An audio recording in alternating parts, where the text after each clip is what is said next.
মই আজি যেটো হাই স্কুল শিক্ষান্ত পৰীক্ষাৰ যে ৰিজাল্ট ঘোষণা কৰিছে ইয়াত যি সকলে উত্তীৰ্ণ হৈছে মই সকলো উত্তীৰ্ণ হোৱা ছাত্ৰ ছাত্ৰী সকলক কংগ্ৰেচুলেশ্যন জনাইছো আৰু যি সকলে খুব ভালকে ৰিজাল্ট কৰিছে তেখেত সকলক কংগ্ৰেচুলেশ্যন জনাইছো বিশেষভাৱে বিটিআৰ অঞ্চলৰ কাৰণে মেট্ৰিক পৰীক্ষাৰ ৰিজাল্টটো এতিয়াও আমাৰ কাৰণে খুব একাউণ্ট হয় কাৰণটো হৈছে যে বহুত দিনৰ পৰা আমি লোয়েষ্ট মেট্ৰিকৰ ৰিজাল্টত লোয়েষ্টৰ পৰা 1 2 3 4 আছিলোঁ আৰু সেই সময়ত বিটিআৰ অঞ্চলত হত্যা হিংসা পৰিৱেশবিলাক বহুত বেয়া এটা অৱস্থাত আছিলে আৰু সেই সময়ত আগৰ যেটো চৰকাৰ আছিলে সেই সকলে শিক্ষাৰ ক্ষেত্ৰত 1% গুৰুত্ব লোৱা নাছিলে আজি তেখেত সকলে বহুত কথা কয় কিন্তু আগতে চাইছো এটা সময়ত ইমানুৱেল মুছাহাৰী শিক্ষাৰ ইএম আছিলে এটা সময়ত হামফা বৰগয়াৰী শিক্ষাৰ ইএম আছিলে দেৰহাছাৰ বসুমতাৰী শিক্ষা বিভাগৰ ইএম আছিলে আৰু সেই সকলে শিক্ষাক 1% গুৰুত্ব দিয়া নাছিলে শিক্ষা বিভাগটো অইন বিভাগৰ নিচিনা চলাই আছিলে কিন্তু 2020 চনত আমাৰ চৰকাৰ আহাৰ পিছত শিক্ষাটো আমি বহুত বেছি অগ্ৰাধিকাৰ দি পেলাই ইয়াত টিচিং লাৰ্নিং প্ৰচেছটো ইমপ্ৰুভ কৰা টিচাৰ সকলক ট্ৰেনিং দিয়া এফেক্টিভ লাৰ্নিং প্ৰচেছটো অলপমান আমি সকলো সাপোৰ্ট কৰা আৰু সাময়িকভাৱে পৰিৱেশ পৰিস্থিতিটো শান্ত কৰি ৰখাৰ লগতে ছাত্ৰ ছাত্ৰী অভিভাৱক সকলক অলপমান সৰকাৰি তৰফৰ পৰা অলপমান এনকাৰেজ কৰা বিভিন্ন কাৰ্যসূচীবিলাক আমি লৈ আছিলোঁ আৰু ইয়াৰ ফলত আজি দেখিবলৈ পাইছো যে যোৱাবাৰো আমাৰ অলসমৰ যেটো ৰিজাল্ট ইয়াত চিৰাং ডিস্ট্ৰিক্টে টপ কৰিছে আৰু এইবাৰো অলসমৰ ৰিজাল্টত চিৰাং ডিস্ট্ৰিক্ট হিচাপে টপ কৰিছে আৰু বাক্সা ডিস্ট্ৰিক্টৰ তলত পৰি যোৱা নাই বাক্সা ডিস্ট্ৰিক্টৰ ওপৰতে আছে কিন্তু আমাৰ ওদালগুৰি জিলাত অলপ বেয়া হৈছে সাময়িকভাৱে কিন্তু বিটিআৰ অঞ্চলৰ ৰিজাল্টটো বহুত ভাল তো সেই কাৰণে মই আমাৰ শিক্ষা বিভাগৰ সকলো বিষয়াসকল আমাৰ শিক্ষকসকল ছাত্ৰ ছাত্ৰী আৰু অভিভাৱক সকলক অভিনন্দন জনাইছো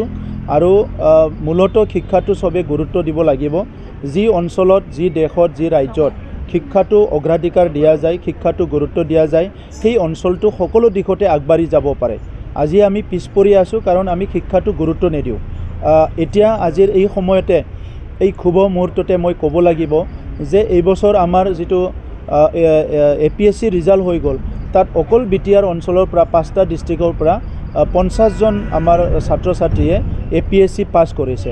আগত মানে 5খন ডিস্ট্ৰিক্ট মিলি 5 জন 10 জন তেনেকুৱা প্ৰত্যেক বছৰত হোৱা আছিল ৰিজাল্ট কিন্তু যোৱা বছৰত 25 জন আৰু এই বছৰত একেবাৰতে 50 জন মানে এপিএসসি পাস কৰিছে গতিকে আজি আমাৰ চৰকাৰে সুপাৰ 50 আমি কৰিছো মেডিকেল ইঞ্জিনিয়াৰিং আইএস এপিএসসি ইউপিএসসিৰ কাৰণে আৰু কাউন্সিলৰ বিলাক 1100 স্কুলত আমি কাউন্সিলৰ এপইন্ট কৰিছো স্কুল এডাপশন প্ৰগ্ৰাম আমাৰ চলি আছে তো এনেকুৱা কৰি প্লাই বিটিআৰত এতিয়া শিক্ষাৰ কাৰণে এটা ভাল পৰিৱেশ আহিছে এটো সকলো দেখিবলৈ পাইছে এনেকা পৰিৱেশ যদি অনাগত দিনত আমি ধৰি ৰাখিব পাৰো আমাৰ কাৰণে খুব ভাল হ'ব আৰু এই গুটি পৰিৱেশটো গঢ় দিয়াত আমাক সকলো দিশৰ পৰা নেতৃত্ব দিয়া সমৰ্থন কৰা অসমৰ মুখ্যমন্ত্ৰী ডক্টৰ হিমন্ত বিশ্ব শৰ্মা ডাঙৰীয়ালৈ মই ধন্যবাদ জনাইছো অসমৰ শিক্ষা মন্ত্ৰী ৰনজ পেগু ডাঙৰীয়ালৈ ধন্যবাদ জনাইছো আৰু বিটিআৰ অঞ্চলটো স্থায়ী শান্তি ঘূৰি আনাত স্বাভাৱিক এটা পৰিৱেশ ঘূৰি আনাত আমাক মাৰ্গদৰ্শন কৰা আশীৰ্বাদ কৰা ভাৰতৰ প্ৰধানমন্ত্ৰী নৰেন্দ্ৰ মোদী ডাঙৰীয়া ভাৰতৰ গৃহমন্ত্ৰী অমিত শাহ ডাঙৰীয়ালৈ ধন্যবাদ জনাইছো আৰু বিটিআৰ অঞ্চলৰ সকলো দল সংগঠন জাতীয় সংগঠন সামাজিক সংগঠন সকলো মিলি আমাৰ ইউপিপিএল বিজেপি ৰাজনৈতিক দলৰ নেতৃবৃন্দ কৰ্মকৰ্তা সকলো মিলি এই এটা সুন্দৰ পৰিৱেশ গঢ়িব পৰাৰ কাৰণে মই সকলোলৈ ধন্যবাদ জনাইছো এতিয়া আমাৰ তামুলপুৰত এটা মেডিকেল কলেজ হল আমাক ইঞ্জিনিয়াৰিং কলেজ লাগে কোকৰাঝাৰত ইউনিভাৰ্চিটি আছে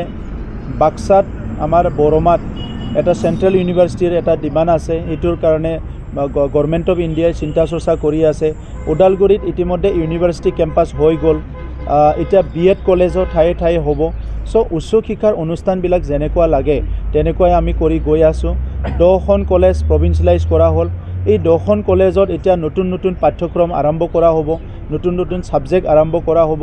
আৰু বিটিআৰ অঞ্চলত আমি চৰকাৰ আহাৰ পিছত 11খন আইটিআই খুব ভাল মতে চলি আছে ইয়াৰে দুখন আইটিআই এখন এলএনটি আৰু এখন টাটাই এডপ্ট কৰিছে য'ত ইন্টাৰনেশ্যনেল ষ্টেণ্ডাৰ্ড স্কিল ট্ৰেনিং দিয়া হ'ব তেনেকা কৰি পেলাই বহুতখিনি কাম ইতিমধ্যে আমাৰ আগবাঢ়িছে আৰু আমি পিছই নাহোঁ, আগবাঢ়ি যাই থাকিৰ কাৰণে চিন্তা কৰিছোঁ। আৰু সেইকাৰণে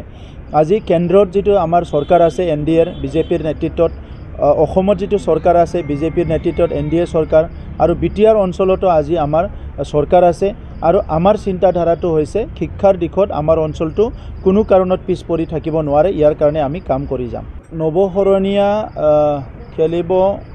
পৰা নোপোৱাৰ লগত NDA এলায়েন্সৰ যিটো টিম আছে ইয়াৰ কাৰণে কোনো এফেক্ট নহয়,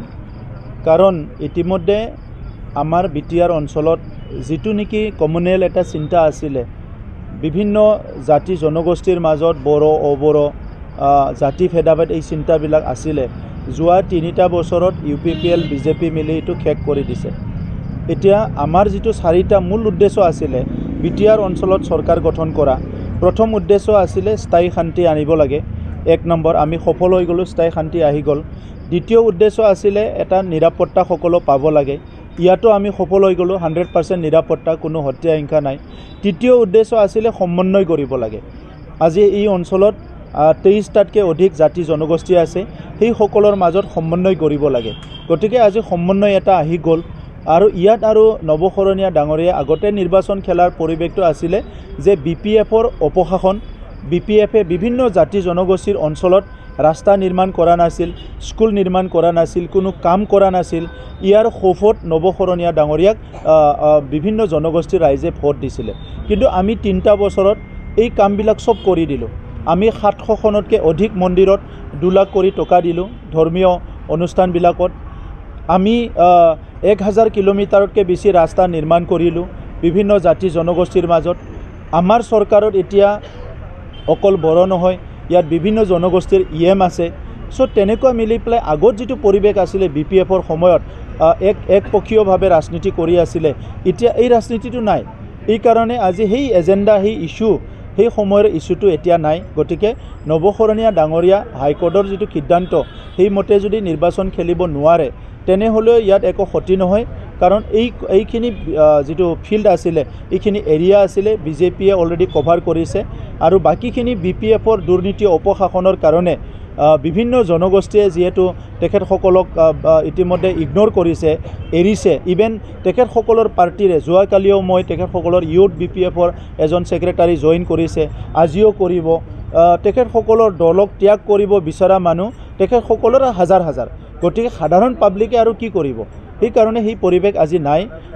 NDAৰ প্ৰাৰ্থী জয়ন্ত বসুমতাৰী ডাঙৰীয়াই 3 লাখতকৈ